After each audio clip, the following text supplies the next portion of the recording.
မင်္ဂလာပါအတန် Wi-Fi ကိုတက်ဆင်ပြီးရနောက်ပေးဆောင်ပေးတဲ့အခါ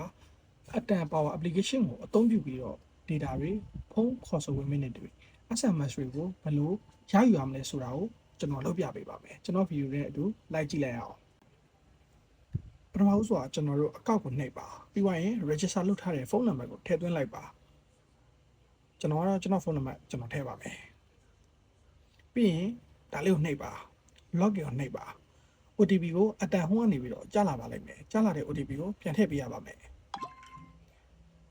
Okay ကြားလာတဲ့ OTP ကိုပြန်ထည့်ပါပြီးရင် verify နှိပ်လိုက်ပါရပါပြီကျွန်တော်တို့ mobile banking ဆိုတာလေးကိုနှိပ်ပါခဏလေးစောင့်ပါ